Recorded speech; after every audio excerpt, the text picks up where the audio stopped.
शिव महापुराण उमा संहिता। श्री कृष्ण की तपस्या तथा शिव पार्वती से वरदान की प्राप्ति। ऋषिगण बोले, हे सूत जी, आपको नमस्कार है। आपने हमें कोटि रुद्र नामक संहिता सुनाई।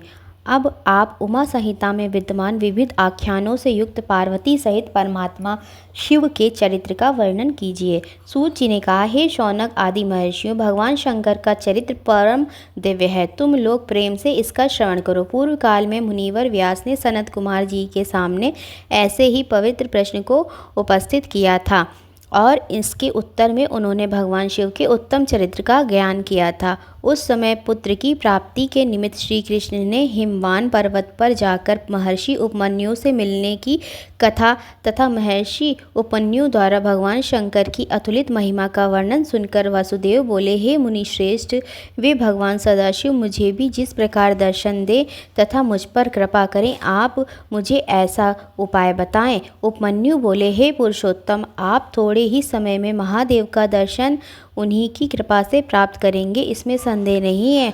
आप 16वें महीने में पार्वती सहित सदाशिव से उत्तम वरदान प्राप्त करोगे।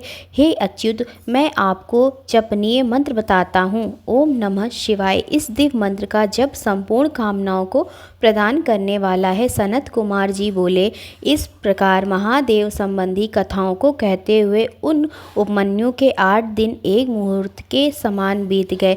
इसके अनंतर 9वां दिन आने पर मुनि उपमन्यु ने श्री कृष्ण को दीक्षा प्रदान की और शिव अथर्व शीर्ष का महामंत्र उन्हें बताया। वे शीघ्र ही एकाग्रचित्त होकर ऊपर बोझा उठाए पैरों के एक अंगूठे पर खड़े होकर तप करने लगे। इसके बाद 16वें महीने आने पर प्रसन्न होकर पार्वती सहित परमेश्वर शंभु ने श्री कृष्ण को दर्शन दिया।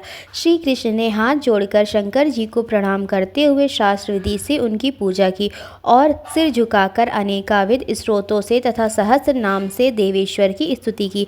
सनत कुमार जी कहते हैं, श्री कृष्ण का वचन सुनकर भगवान शिव उनसे बोले, वासुदेव, तुमने जो कुछ मनोरथ किया था वह सब पूर्ण होगा। तुम्हें सांब नाम से प्रसिद्ध महान पराक्रमी तथा बलवान पुत्र प्राप्त होगा। एक समय मुनियों ने भयानक संवर्तक सूर्य को श्राप दिया था। तुम मनुष्य योनि में उत्पन्न होंगे, अतः वे संवर्तक सूर्य ही तुम्हारे पुत्र होंगे। इसके सिवा तुमने जो वस्तु अभीष्ट हैं वे सभी वस्तुएं तुम प्राप्त करोगे। तदंतर भक्त वत्सला गिरिराज कुमारी शिवा ने प्रसन्न हो उन तपस्वी से भक्त महात्मा वसुदेव से कहा, वसुदेव नंदन श्री कृष्ण, मैं तुमसे बहुत संतुष्ट हूँ। तुम मुझसे भी उन मनोवांछित वरों को ग्रहण करो जो भूतल पर दुर्लभ है। श्री कृष्ण ने कहा, देवी, यदि आप मुझे वर दे रही हैं तो मैं यह चाहता हूँ कि मेरे मन में कभी किसी के प्रति द्वेष ना हो। मैं सदा द्विजनों का पूजन करता रहूँ।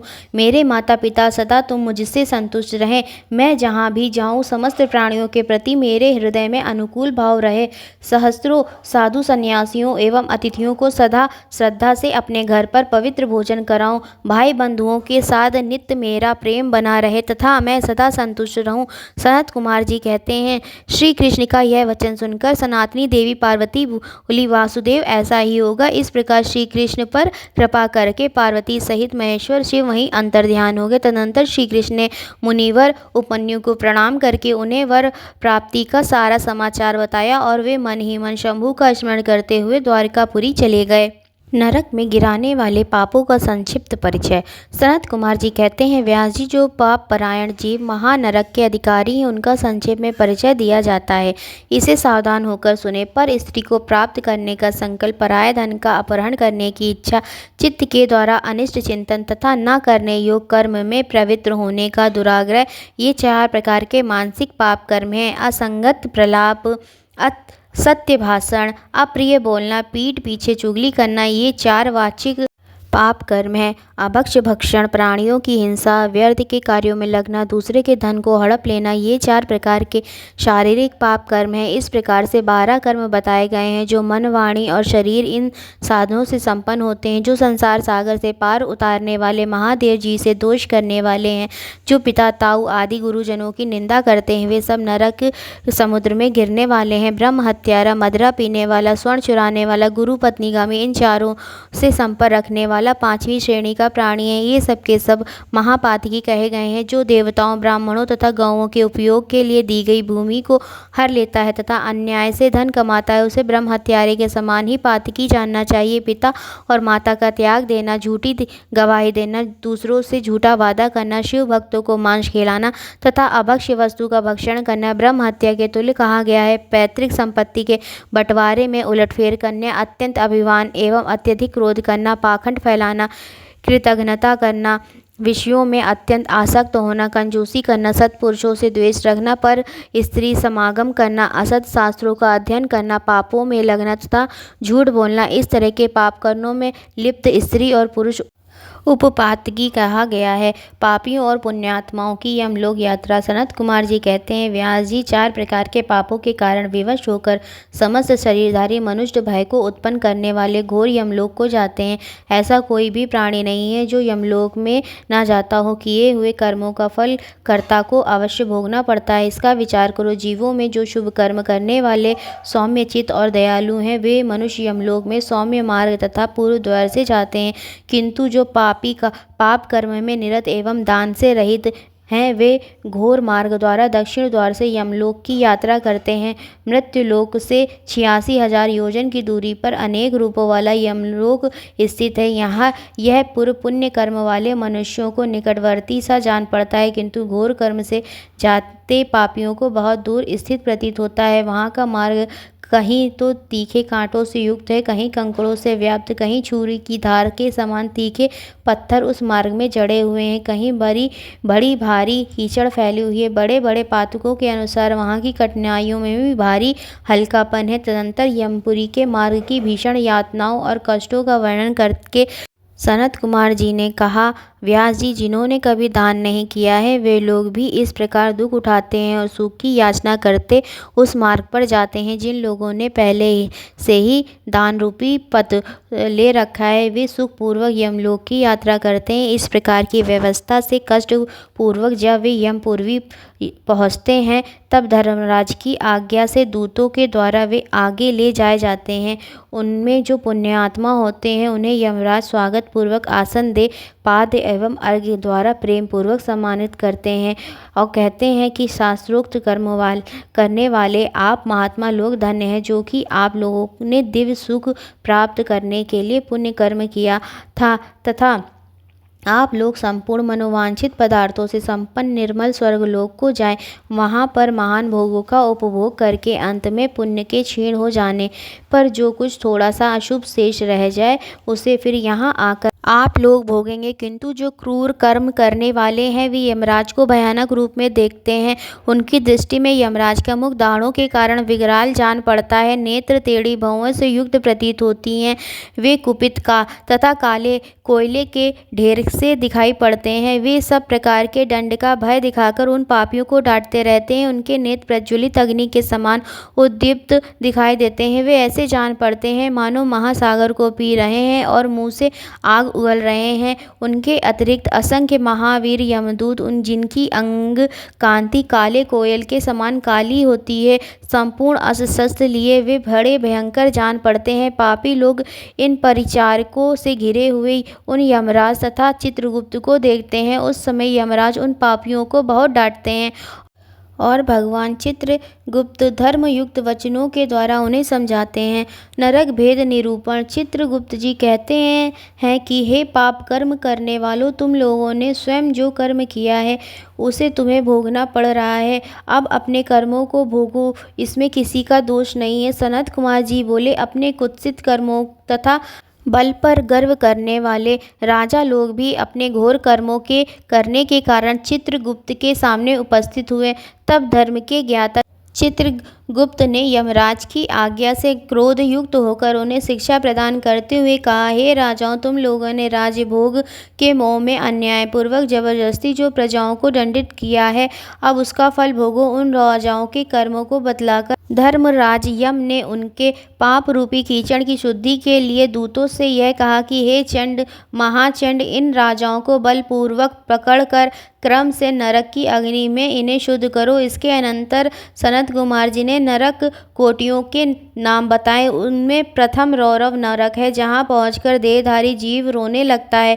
महारौरव की पीड़ा से तो महान पुरुष भी रो देते हैं। इसके बाद शीत और उष्ण नामक नरक है। इस प्रकार इन नरकों की संख्या 28 और क्रमशः उनके 5-5 नायक कहे गए हैं। महान नरक मंडल 140 नरकों का बताया गया है। सनत कुमार जी कहते हैं, व्यास जी, इन सब भयानक पीड़ादायक नरकों में पापी जीवों को अत्यंत भीषण नरक यातना भोगनी पड़ती है। जो धन रहते हुए भी तृष्णा के कारण उनका दान नहीं करते, भोजन के समय पर आए हुए अतिथि का अनादर करते हैं, वे पाप का फल पाकर अपवृत नरक में गिरते हैं। देवता, पितर, मनुष्य, प्रेत, भूत, गुह्यक, पक्षी, कृमि, कीट, कुत्ते और कौवे, ये सभी गृहस्थ से अपनी जीविका चलाते हैं। अतः इनके निमित्त अन्न का कुछ भाग बलि के रूप में प्रदान करना चाहिए। स्वाहाकार, स्वधाकार, वषटकार तथा हंधकार, ये धर्ममयी धेनु के 4 स्तन हैं। स्वाहाकार नामक स्तन का पान देवता करते हैं। स्वधाकार पितर,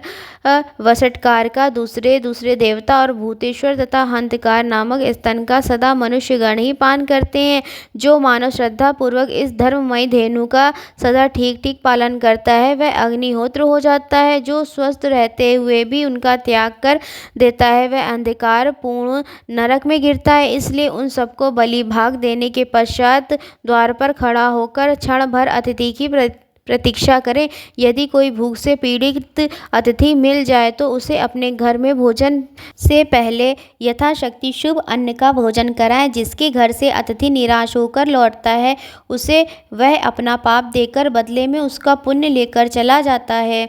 यमलोक के मार्ग में सुविधा प्रदान करने वाले विविध दानों का वर्णन व्यास जी बोले, हे प्रभु, पाप कर्म करने वाले मनुष्य बड़े बड़े दुख से युक्त होकर यम मार्ग में गमन करते हैं। अब आप उन धर्मों को कहिए जिनके द्वारा वे सुखपूर्वक यम मार्ग में गमन करते हैं। सनत कुमार जी ने कहा, मुने, अपना किया हुआ शुभाशुभ कर्म बिना विचारे विवश होकर भोगना ही पड़ता है। अब मैं उन धर्मों का वर्णन करता हूँ जो सुख देने वाले। इस लोक में भी लोग शुभ कर्म करने वाले शांत चित्त एवं दयालु मनुष्य हैं। वे बड़े सुख से के साथ भयानक यम मार्ग में जाते हैं। जो मनुष्य श्रेष्ठ ब्राह्मणों को जूता और खड़ाओं का दान करते हैं, जो छाता और शिविका का दान करते हैं, शैया और आसन का दान करते हैं, वे यमलोक के मार्ग में विश्राम करते हुए सुखपूर्वक जाते हैं। जो उद्यान लगाने वाले, छायादार वृक्ष लगाने वाले तथा मार्ग के किनारे वृक्षारोपण करते हैं, वे धूप में भी बिना कष्ट उठाए यमलोक को जाते हैं। जो देवता, अग्नि, गुरु, ब्राह्मण और माता पिता की पूजा करते हैं, वे मनुष्य स्वयं भी पूजित होते हुए यथेष्ट सुखपूर्वक यमपुरी को जाते हैं। दीप दान करने वाले मनुष्य सभी दिशाओं को प्रकाशित करते हुए जाते हैं। गृह दान करने से दाता रोग शोक से रहित हो सुखपूर्वक यात्रा करते हैं। स्वर्ण और रत्न का दान करने से मनुष्य दुर्गम संकटों को पार करता हुआ जाता है। सभी दानों में अन्नदान श्रेष्ठ कहा गया है, क्योंकि वह तत्काल प्रसन्न करने वाला, हृदय को प्रिय लगने वाला एवं बल बुद्धि को बढ़ाने वाला है। हे मुनि श्रेष्ठ, अन्नदान के समान कोई दूसरा दान नहीं है, क्योंकि अन्न से ही प्राणी उत्पन्न होते हैं, अन्न के अभाव में मर जाते हैं। अन्न का दान करने वाला प्राणदाता तथा प्राणदान करने वाला सर्वस्व का दाता कहा गया है। अन्न ही साक्षात ब्रह्मा, विष्णु और महेश है। अतः अन्न दान के समान ना कोई दान हुआ है और ना होगा। अन्न, पान, अश्व, गौ, वस्त्र, शय्या, छत्र एवं आसन, ये 8 प्रकार के दान यमलोक के लिए विशेष रूप से श्रेष्ठ कहे गए हैं। इस प्रकार के श्रेष्ठ दान से मनुष्य विमान द्वारा धर्मराज के लोक को जाता है, इसलिए इनका दान अवश्य करना चाहिए। जल दान, सत्य भाषण और तप की महिमा। सनत कुमार जी कहते हैं कि हे व्यास जी, जलदान सब दानों में सबसे उत्तम है, क्योंकि जलदान सभी जीव समुदायों को तृप्त करने वाला जीवन कहा गया है। इसलिए मनुष्य को चाहिए कि वह कुआं, बावड़ी, तालाब एवं प्याऊ आदि बनवाए, के बनवाए हुए जलाशय में गौ ब्राह्मणों तथा साधु पुरुष सदा पानी पीते हैं, वे अपने सारे वंश का उद्धार कर देते हैं। जो वीरान एवं दुर्गम स्थानों में वृक्षों को लगाता है, वह अपनी बीती हुई तथा आने वाली सभी पीढ़ियों के लिए पितृ कुलों का उद्धार कर देता है।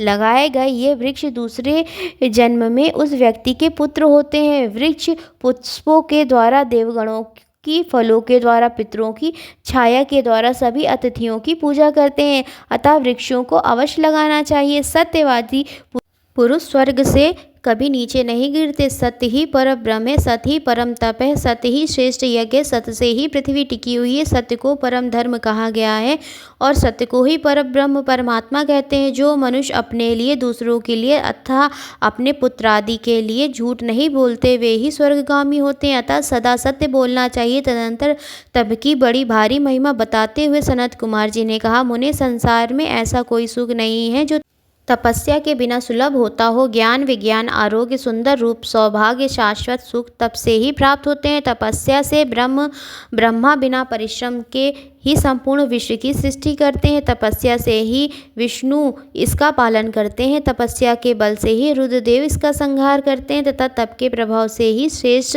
अशेष भूमंडल को धारण करते हैं। हर हर महादेव।